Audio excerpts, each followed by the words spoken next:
El Ministerio Apostólico de Enseñanza y Predicación Rema Internacional presenta hoy al Reverendo Fernando García Sotomayor con la proclamación de las buenas nuevas de Dios para tu vida. El mensaje de ayer, el mensaje de hoy y el mensaje para la eternidad a los que tienen hambre y sed de la palabra de Dios. Un querigma de Dios para el que oiga, el que tiene oídos para oír. Escuche el dabar del Eterno a las naciones. Ahora es el tiempo para recibir el rema del Espíritu Santo a tu espíritu. Escuchemos con fe la memra del Señor para el alma. Les invito a buscar en sus Biblias el libro del profeta Habacuc, capítulo 3, versos 1 y 2. Habacuc, capítulo 3, versos 1 y 2. Yo lo tengo acá, no se preocupe. Muchas gracias. Usted debe leerlo allí también.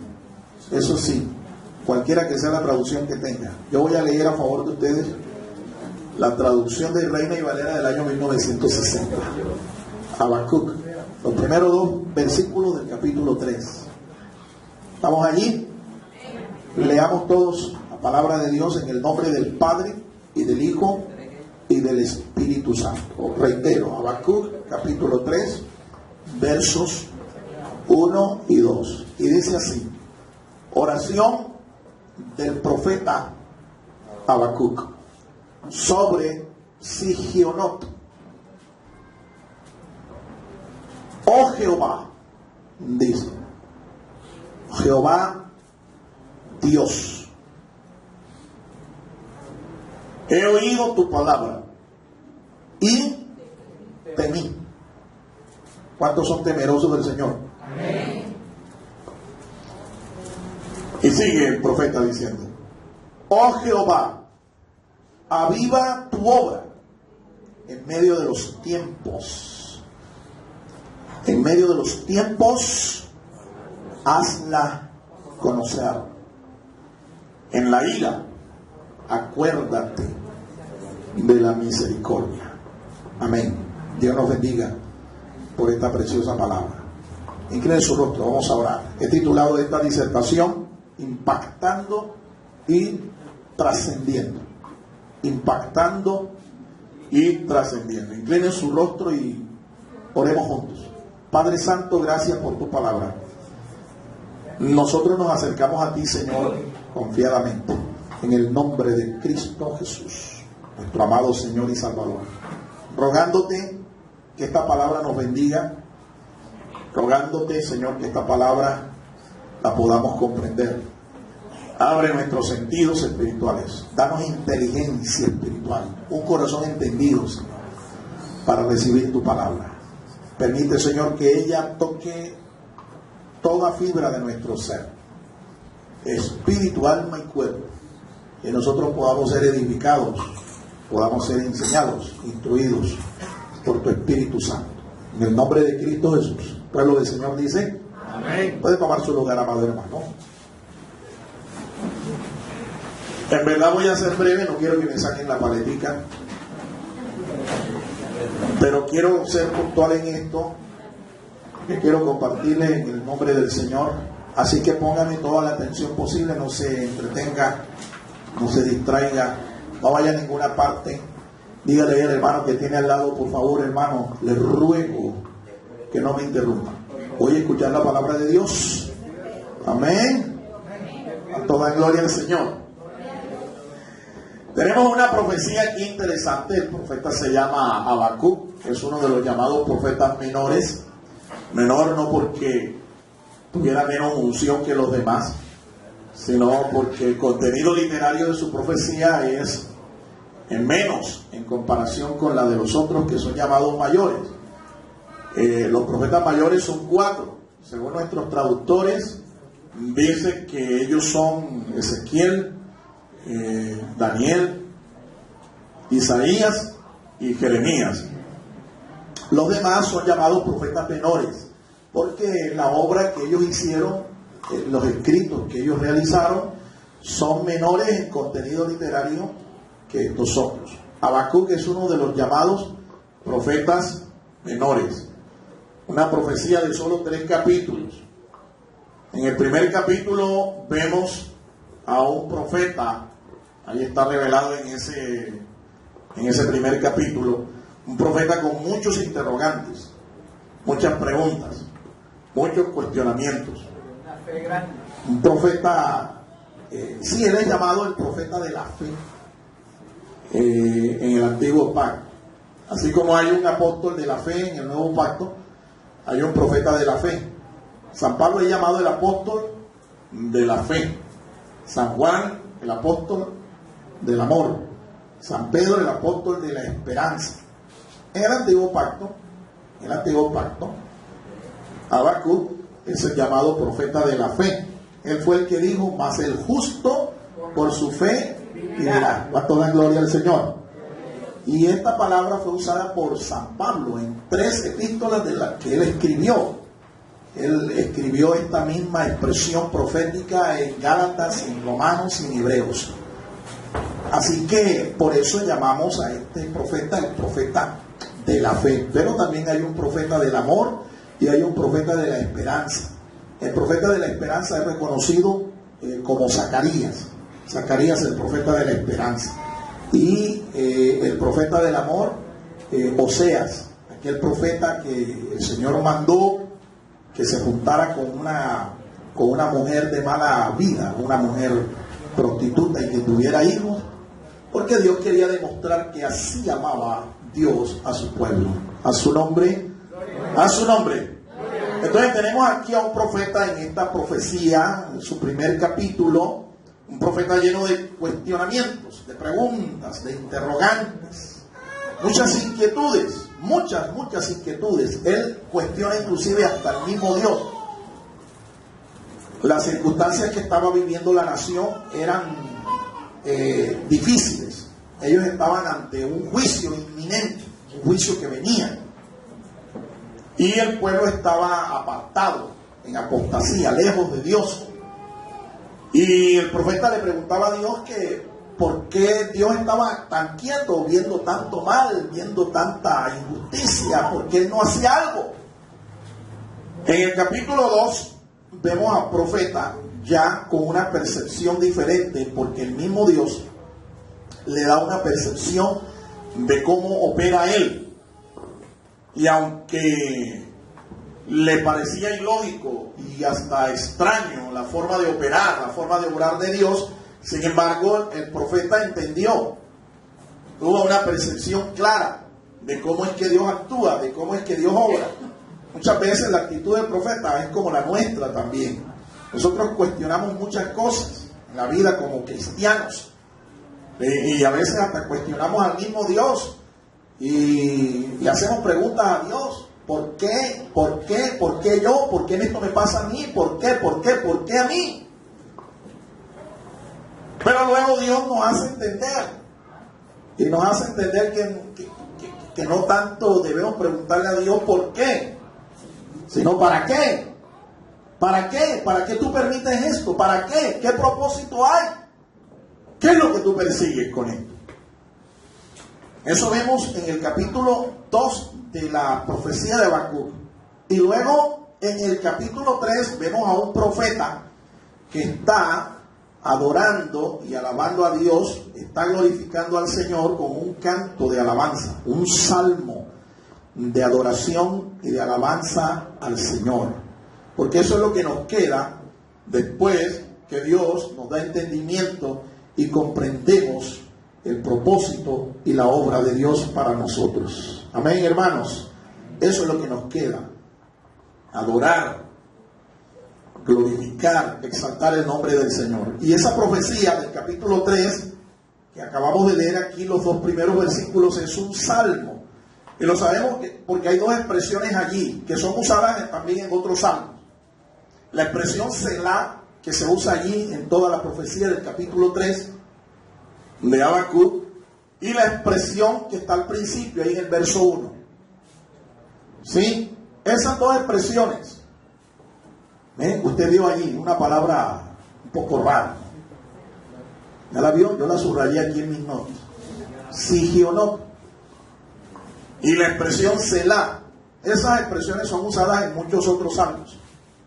Y nos indican eso exactamente. Es un salmo de adoración, un salmo de alabanza. Esa expresión Sigionot parece que era una instrucción específica sobre la forma como el cantor, el músico debía interpretarlo. Parece que tenía que interpretarlo con cuerdas. El salmo del capítulo 3 de Habacuc debía ser interpretado con instrumentos de cuerda mayormente. ¿Sí? Y la expresión Selah es una expresión que se usa en los salmos para indicar un tiempo de meditación, un tiempo de pare allí, mediten lo que ha oído y continúen. ¿Cuántos dan gloria al Señor? Por eso es que a veces hasta los silencios, ¿sí?, hacen parte de nuestra adoración a Dios. De repente estamos cantando, estamos meditando y guardamos un momento de silencio. Ese momento de silencio es un momento de meditación.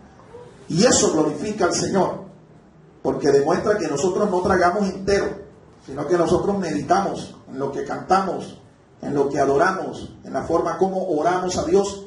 Tenemos que meditar a su nombre. Por eso el Señor en su palabra nos compara a nosotros con una oveja. Nosotros somos las ovejas de su prado. Y para información de ustedes, una oveja es un animal que tiene 4 estómagos. Es un rumiante.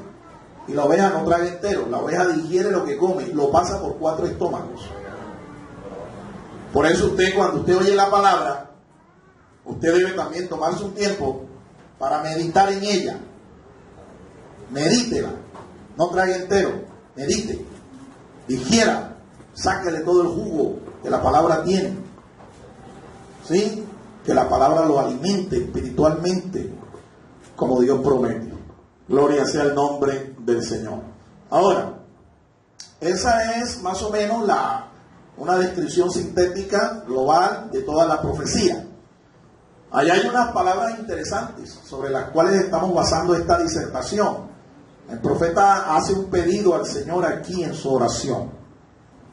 El profeta está pidiéndole directamente a Dios que avive su obra, que provoque un avivamiento. Y él está pidiéndole a la persona correcta, porque el que provoca avivamientos espirituales en medio de nosotros es el Señor.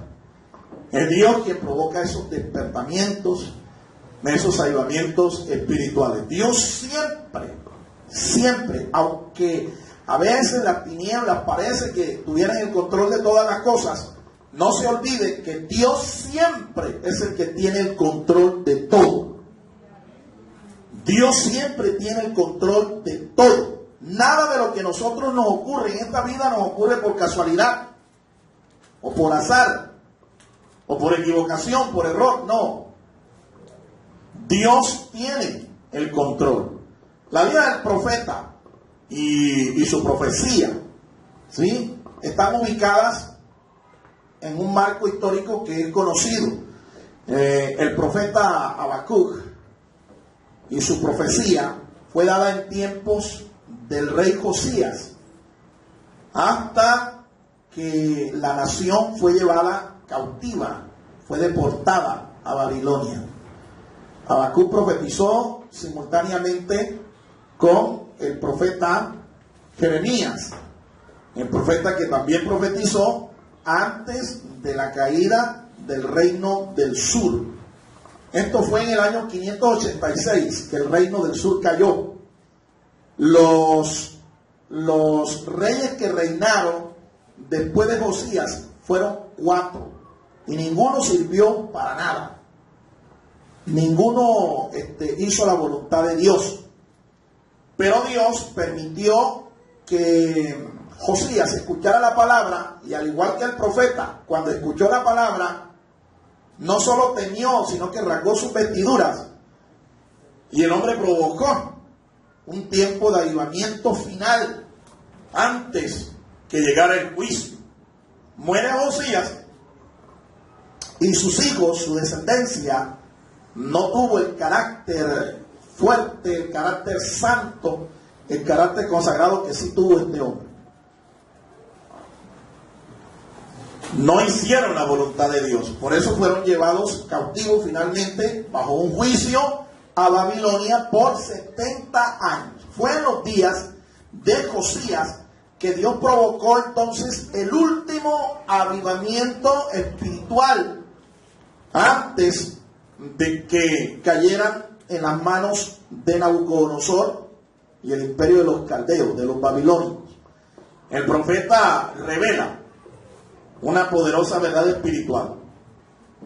Él revela que los avivamientos genuinos, los avivamientos espirituales, los provoca Dios, los genera Dios. Así que por eso es que él ora, Habacuc ora, aviva tu obra. Él le está pidiendo a Dios un avivamiento.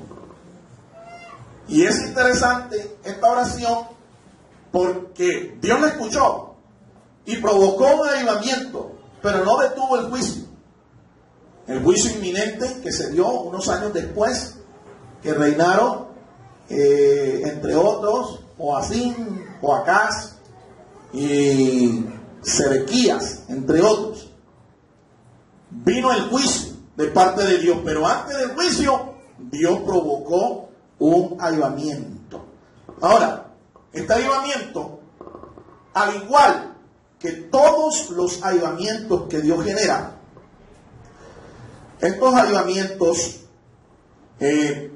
no solo impactan, no solo reforman, sino que trascienden a través del espacio territorial y a través del tiempo. Y esta es la verdad espiritual que quiero que usted atesore en su corazón.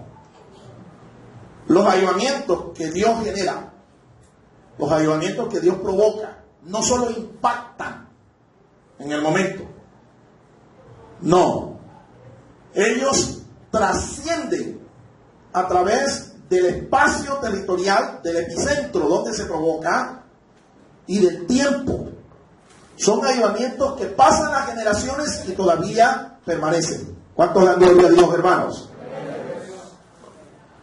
Así no son los avivamientos que producen algunos movimientos de tipo humano,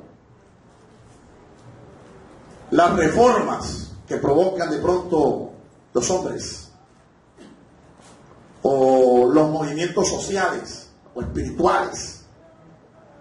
Los avivamientos que provocan los hombres solo impactan, pero no trascienden.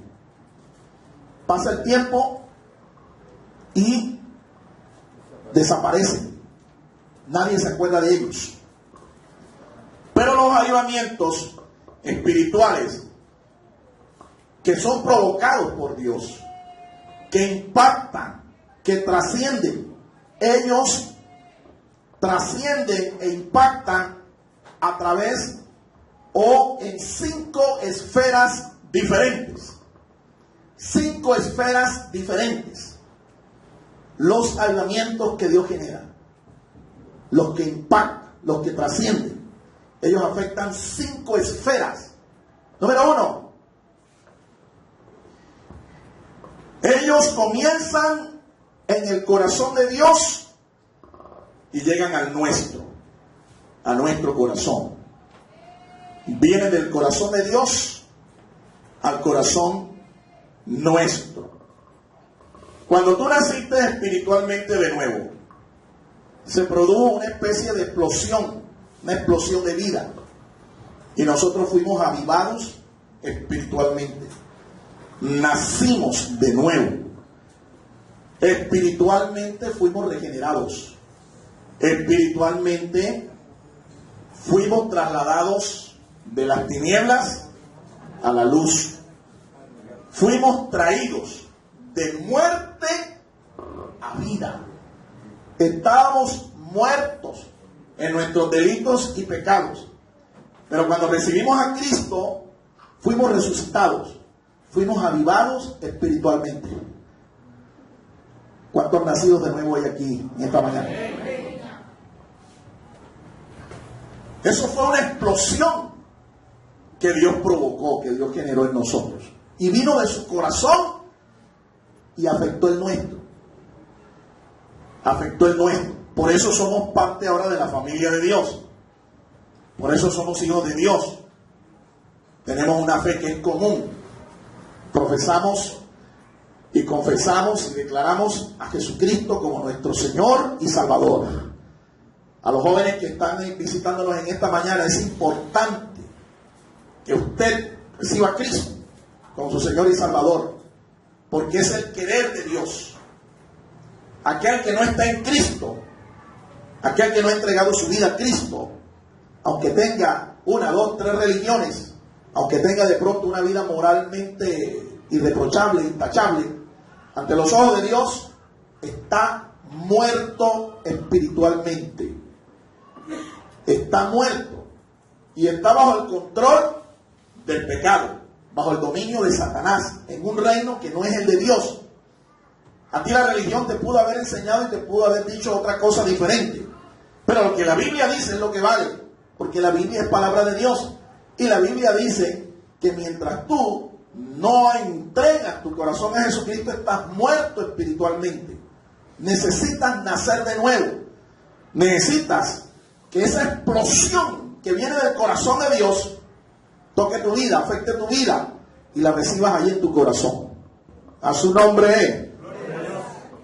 Dice la palabra de Dios que una vez que usted ha nacido de nuevo por el poder de Dios, usted es lleno del poder de Dios. Usted es avivado espiritualmente. Usted comienza a caminar ahora una vida diferente. Y el poder de Dios se manifiesta en su vida. El Evangelio, dice la palabra de Dios, no es una religión. El Evangelio es poder de Dios para salvación. Es dinamita de Dios para salvación a todo aquel que cree. Esa explosión yo la recibí. Yo la experimenté hace más de 30 años. Yo la experimenté.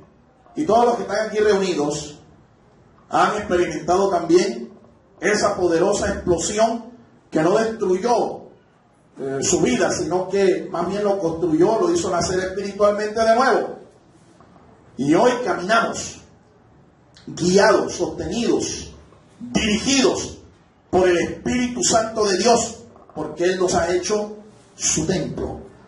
Usted no solo es cristiano porque cree en Cristo, usted es cristiano porque en usted el Espíritu de vida en Cristo Jesús está en usted. Amén. Y eso es lo que marca la diferencia.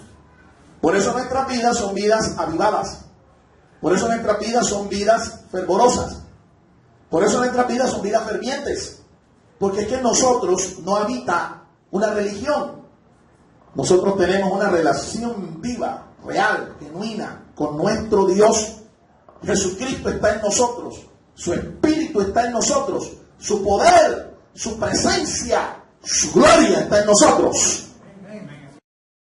Con todo su poder. Aleluya, alabado sea el nombre del Señor. ¿Por qué no le da un aplauso al Señor, hermano?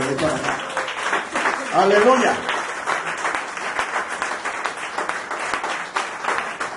Entonces te ilustro, mi amado hermano. Te ilustro. Un avivamiento espiritual, un avivamiento provocado por Dios, es como la explosión de una bomba. Cuando explota una bomba, los investigadores inmediatamente comienzan a buscar, ¿verdad?, quién la llevó, quién la activó, quién la colocó, ¿verdad? Y el lugar donde ella explota se le llama epicentro. El epicentro, el lugar donde ella explota. En ese lugar, la bomba hace bastante daño. Ahí el impacto es mayor. Pero resulta que el impacto provoca unas ondas, una onda expansiva. Y hasta donde llega la onda, llega la destrucción. Bien. Por allá en el siglo XVI, en la historia de la iglesia cristiana, se produjo lo que se llamó la Reforma Protestante. Martín Lutero, Juan Calvino y otros reformadores fueron usados por Dios para impactar la iglesia. La reforma trajo cambios en la iglesia cristiana. Hubo un cisma, una división. Año 1517. Este año la reforma va a cumplir el 31 de octubre 500 años. Fue un impacto y la iglesia experimentó cambios. Pero ya en el siglo XVIII ese impacto no trascendió. Entonces, no trasciende porque lo que se provocó fue una reforma. Si se hubiera provocado un avivamiento genuino como lo que Dios provoca, eso hubiera trascendido hasta nuestros días. Ahora, nosotros hemos nacido de nuevo, hemos sido impactados por el poder de Dios, porque a principios del siglo XX, Dios provocó un despertamiento espiritual en Norteamérica, los Estados Unidos, y en otros países del mundo. Ese avivamiento que Dios provocó hizo que se realizara una obra misionera de expansión por el mundo. Y el Evangelio llega a Colombia por unos misioneros. Y ya va a cumplir cerca de 100 años la venida del Evangelio aquí a Colombia. Por eso es que nosotros hoy somos cristianos y nos llaman protestantes y nos llaman hermanos separados. ¿Sí? Por esa razón. Pero no porque la reforma de Martín Lutero nos haya afectado a nosotros. Esa reforma ya en el siglo XVIII se había apagado. ¿Qué necesitamos entonces en este tiempo como iglesia? Nosotros no necesitamos una reforma. Nosotros lo que necesitamos es un avivamiento. Necesitamos un avivamiento y tenemos que orar de la misma manera como oró el profeta Habacuc. Aviva tu obra. Él no le dijo a Dios, reforma tu obra. Él le dijo fue, aviva tu obra. Y en medio de los tiempos, hazla conocer, que trascienda, Señor. No solamente impacte a nuestra generación, sino que trascienda a través del tiempo. A su nombre. A su nombre. Hoy se está predicando mucho acerca de una reforma, dado el hecho de que se van a cumplir 500 años de esta reforma protestante en Europa en el siglo XVI. Pero lo que nosotros necesitamos antes que una reforma es un avivamiento. Segundo, una vez que el avivamiento se ha dado en nosotros, en nuestro corazón, debe ser trasladado a la esfera, óigame bien, de tu familia, mi familia. Debe trascender de mi corazón a mi familia. En ese sentido, nosotros debemos imitar la resolución, la determinación del gran patriarca Josué. ¿Qué fue lo que dijo Josué? Josué al final de su ministerio, después de haber conquistado la tierra de la promesa, haber repartido la tierra, él dijo, yo y mi casa serviremos al Señor, a Jehová. Es la misma determinación que tú y yo tenemos que tomar. Si tú has sido tocado, si tú has sido redimido, si tú has sido avivado por el poder de Dios, ese avivamiento tiene que trasladarse de tu corazón a toda tu casa, a toda tu familia. Ahí es donde verdaderamente tienen razón de ser los avivamientos. Deben trascender. Usted no debe convertirse en una bomba de tiempo, un epicentro de poder de Dios solamente, sino que eso debe permitir que salga de su corazón. Usted debe permitirlo y que afecte su casa, que afecte su familia. Debemos nosotros imitar también el consejo del apóstol, los apóstoles. Pablo, Silas, cuando estaban allá en Filipos, y de repente el Señor provocó un terremoto que liberó la prisión, las cadenas en donde ellos estaban encarcelados. El carcelero de Filipos, cuando se persuadió de esto, quiso quitarse la vida. Hechos capítulo 16. Pero cuando los apóstoles se dieron cuenta de que este hombre se iba a quitar la vida, porque el hecho era que sus autoridades iban a pedir su vida a cambio de la liberación de estos presos. Así que era la vida de él por la de los presos. Pero los apóstoles se persuadieron y evitaron que lo hicieran, que se quitara la vida. Él estaba casi seguro de que se habían escapado todos. Hubo un terremoto.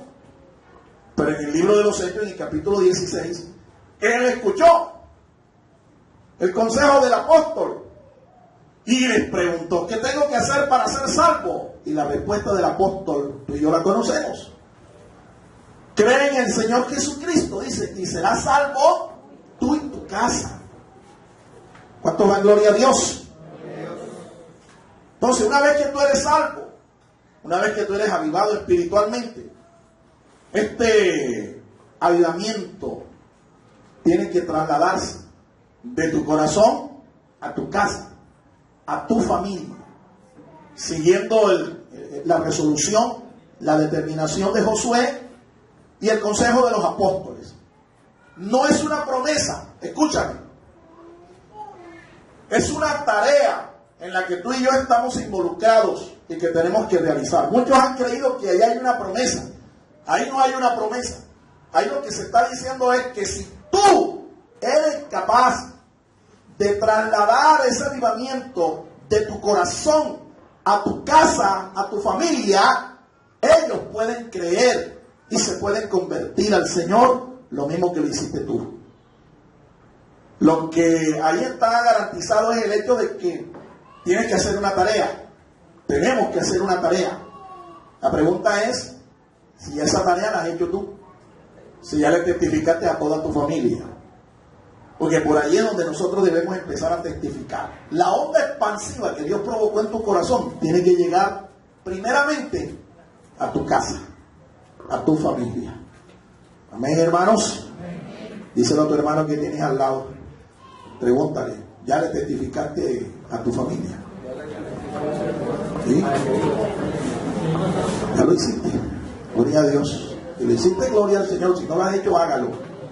Hágalo. Tercero, de nuestra familia debe trascender a nuestra iglesia. Esto es interesante. De nuestra familia a nuestra iglesia, nuestra comunidad espiritual, nuestra iglesia local. Fíjate que el avivamiento no se genera de una forma contraria. No es de la iglesia a la familia, a tu familia. No. Mírelo bien. Es de mi familia a mi iglesia. Yo quiero que mi congregación sea una iglesia avivada, una iglesia ferviente, una iglesia llena del poder de Dios. ¿Tú sabes por dónde debe empezar ese fluir? ¿Por dónde debe empezar esa obra? ¿Por dónde debe empezar ese avivamiento? Por tu casa.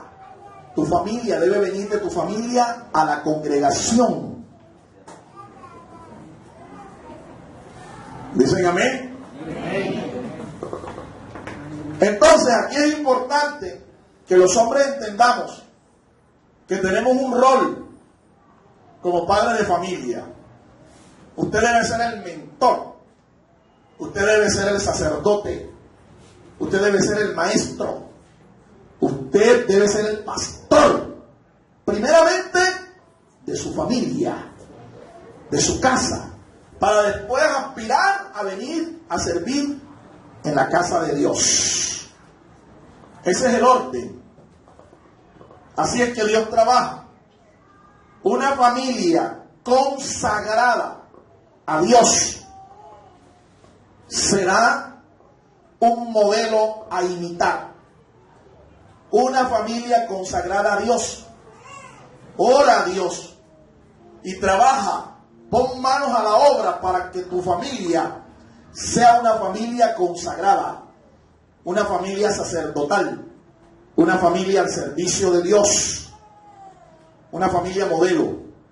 Es precisa y justamente de familias que son modelos, familias que son avivadas espiritualmente, de donde Dios llama a los que han de ser los dirigentes de su casa.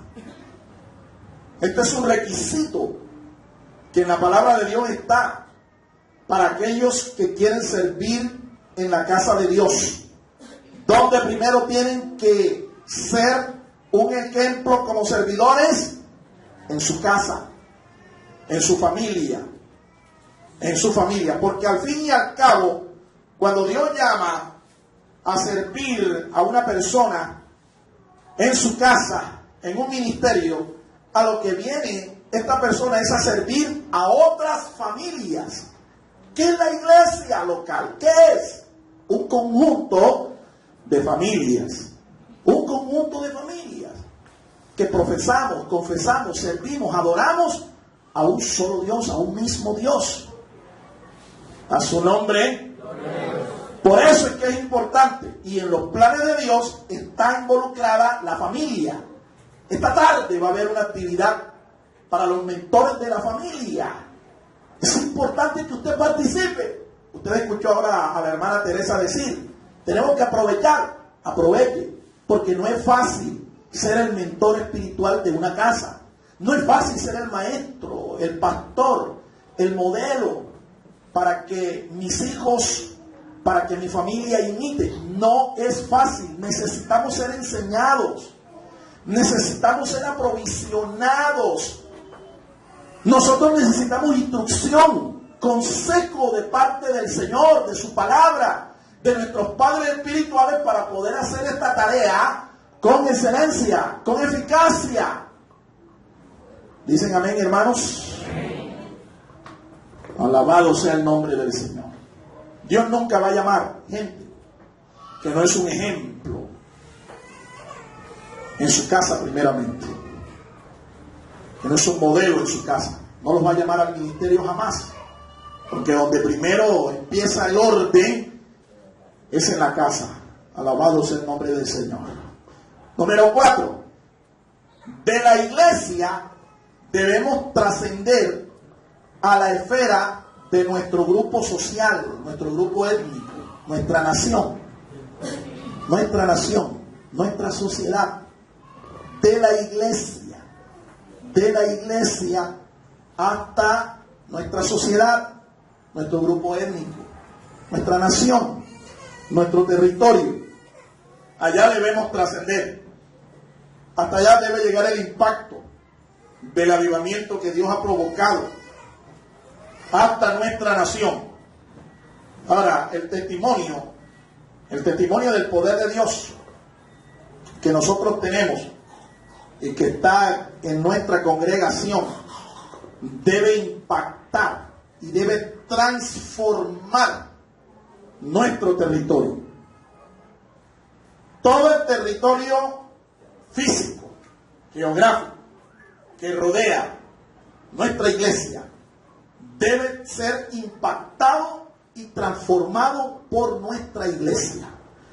Y yo le doy la gloria a Dios acá, en esta ocasión, porque desde que la congregación existe aquí en esta comunidad, y específicamente en esta esquina, usted ha visto cómo en unos 4 años todo este sector ha sido transformado. Ha llegado la bendición, ha llegado el progreso, ha habido cambios, han habido cosas positivas que han ocurrido gracias al testimonio de esta pequeña congregación. Y todo eso es obra de Dios. Todo eso es obra de Dios. Pero nosotros necesitamos trascender más allá de nuestro espacio. Tenemos que llegar a nuestros estratos sociales, a toda la ciudad, a toda la nación. Por eso hemos creado medios, canales a través del cual el mensaje que aquí se está compartiendo trascienda de estas 4 paredes y llegue más allá de nuestra comunidad, más allá de nuestra ciudad, más allá de nuestra nación. Debe llegar a todos los estratos sociales y económicos. Y esto es importante porque el Señor nos ha llamado a nosotros a ser sal y luz de esta tierra.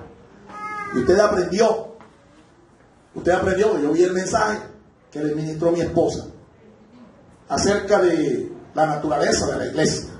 Sal y luz. ¿Qué hace la sal? Entre las otras cosas que hace la sal. La sal purifica, la sal preserva. Antes no se usaba nevera, no se usaba era sal para preservar los alimentos, las carnes, etcétera. La sal se usaba. Pero hay algo que también la sal hace. La sal, además de preservar, la sal provoca sed. Cuando usted toma un alimento que se pasó un poquito de sal, ¿qué es lo que inmediatamente usted pide? Agua. ¿Por qué? Porque tiene sed. ¿Me entiende? Tiene sed. Cuando tú predicas el evangelio, cuando se da testimonio como iglesia a nuestra comunidad, tú sabes lo que, entre otras cosas, estás provocando. Tú sabes lo que estamos provocando. Sed. Sed de la palabra. Sed de Dios. Sed de las cosas del Espíritu. Sed de las cosas del reino de Dios. Por eso, estando jóvenes aquí en esta mañana, seguramente alguien les habló, los invito y aquí está. Porque ellos han manifestado sed espiritual. Ellos manifiestan eso. Sed de Dios. Quieren conocer más de Dios. Eso tenemos que hacer. Ahora, además de provocar esa sed, sabemos que la sal preserva. En alguna ocasión un presidente, un dirigente de nuestra nación dijo que la iglesia cristiana evangélica era la reserva moral de la nación. La reserva moral de la nación. Es decir, es nuestro mensaje, nuestro testimonio, nuestra presencia, la que evita que haya más corrupción en nuestra nación. Si nosotros no estuviéramos aquí en medio de esta nación, la corrupción, la podredumbre fuera mayor. La mentira, el hedor, la putrefacción fuera mayor. Pero estamos acá y estamos evitando eso. Y nosotros tenemos que seguir dando testimonio para que nuestra nación se convierta a Jesucristo. Somos luz. ¿En qué sentido? Traemos la luz de Dios. La Biblia dice, Jesús hablando, dice, yo soy la luz del mundo.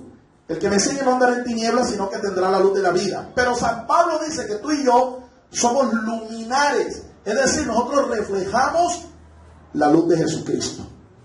Hermano, y para nadie es un secreto que vivimos en una nación que está corrompida hasta los tuétanos.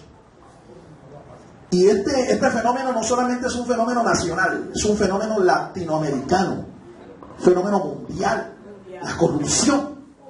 La corrupción. Bueno, ahí tenemos el caso de Odebrecht, ahí de Brasil, pero hermano, hay más. Hay ollas podridas por todas partes, por donde se meta uno, encuentra lo mismo. Corrupción, podredumbre. Por eso es que hay que testificar del evangelio, porque en verdad, hermano, lo único que puede y tiene poder para transformar nuestra nación es el poder del evangelio de Jesucristo, la palabra de Dios, la iglesia testificando del poder de Dios. ¿Cuántos lo creen? ¿Cuántos lo creen? De nosotros como iglesia local. Es una responsabilidad nuestra. No es responsabilidad de un concilio, de una organización, una corporación. No. La obra misionera es responsabilidad de la iglesia local. Debe ser parte de nuestra visión. Y no vamos a evadirla. No vamos a hacernos los sordos ni los ciegos ante esta responsabilidad. La mies es mucha, dice el Señor, y los obreros son pocos. Necesitamos gente que se involucre. ¿Por dónde empieza la tarea? ¿Por dónde empieza el avivamiento? ¿Por dónde debes empezar a trascender? Míralo bien, ¿por dónde debes empezar? Debes empezar por ti mismo, del corazón de Dios a tu corazón. de tu corazón a tu familia, de tu familia a tu congregación, de tu congregación a la sociedad, nuestro medio, nuestra nación, y de nuestro medio al mundo entero, a las naciones. Ese es el orden, esa es la forma. Una bomba no empieza cuando explota a impactar desde la distancia más retirada al epicentro. No, es del epicentro hacia afuera. Es una explosión, es hacia afuera. A su nombre, a su nombre. Es una responsabilidad nuestra y nosotros no la vamos a evadir. Pero necesitamos gente dispuesta, que se ponga en las manos del Señor, para que su testimonio de Cristo trascienda, para que su testimonio de Cristo sea proclamado a toda nación, toda tribu, toda lengua, toda la tierra. Amén, hermanos. Y quiero concluir, gloria a Dios. Quiero concluir. Que no me saquen la paleta, ¿no? Quiero concluir. El profeta Habacuc, él entendió, dice el texto bíblico que leímos, que cuando él leyó la palabra, Dios le enseñó, fue instruido, tuvo una percepción, dice que él temió, una reacción muy positiva a la palabra. Josías, recuerda usted que cuando también le leyeron la palabra, el rollo del libro que se encontraba desaparecido en el templo, él rasgó sus vestiduras, se enterneció, se humilló, hizo un pacto con Dios, reaccionó positivamente. Pero hay gente que no lo hace así. Por ejemplo, el hijo del rey Josías, su nombre era Joacim. Cuando le leyeron la ley de Dios, cuando le leyeron la palabra de Dios dictada por el profeta Jeremías y escrita por su escriba Baruch, este hombre lo que hizo fue que cogió un cortaplumas, rasgó el rollo y lo echó en una chimenea a que se quemara allí el rollo. Por eso Dios le dijo, así como quemaste mi palabra, así como la desechaste, también te voy a quemar a ti. Y así fue, se cumplió la palabra de Dios.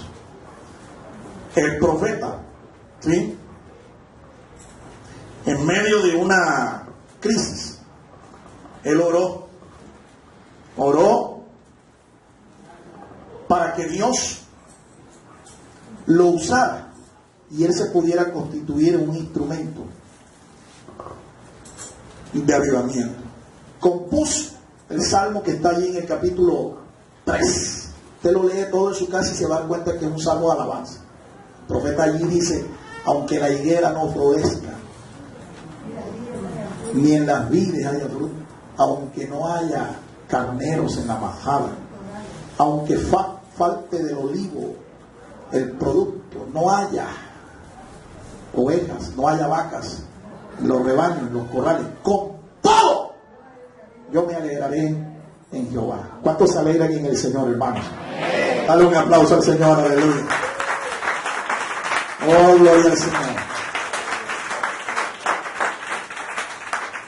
Él se dejó inspirar por Dios y compuso este precioso salmo de alabanza, de adoración, sabiendo él que lo que venía era un juicio, era una crisis.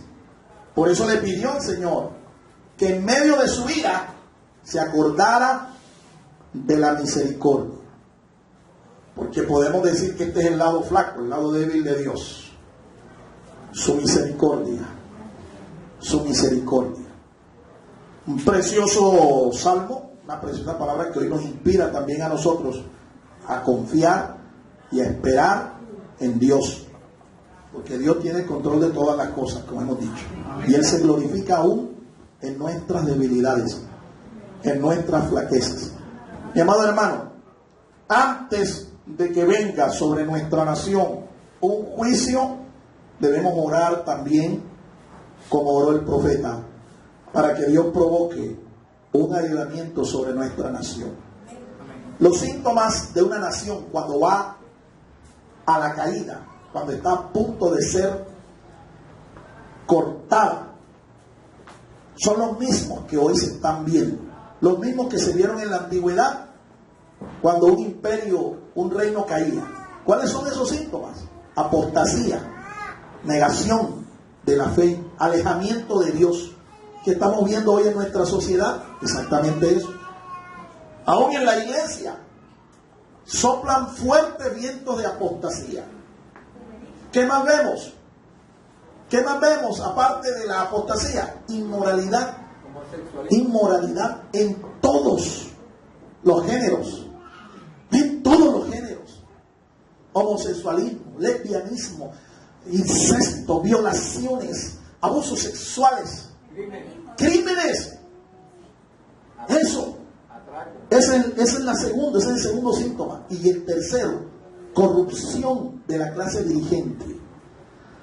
Y eso lo vemos tanto a nivel espiritual como a nivel secular. Usted lo puede ver. La corrupción es el pan de todos los días. Cada día se descubre escándalos de ministros y ministerios, de iglesias enteras. ¿Y qué se deja de lo secular, de los círculos seculares? Los dirigentes seculares. ¿Qué vemos? Lo mismo, peor todavía, corrupción. Son síntomas que están demostrando el enfermo está grave, está a punto de colapsar. Y hay un juicio de Dios por eso. Siempre lo final es eso. Viene juicio de Dios para esa nación, para esa sociedad. Por eso, como el profeta, póngase de pie, tenemos que rogar a Dios que Dios envíe un verdadero y genuino avivamiento. No queremos reforma, queremos un avivamiento que impacte y que trascienda. Amén. Toda tribu, pueblo, lengua y nación, que afecte nuestra vida espiritual, que afecte nuestra familia, que afecte.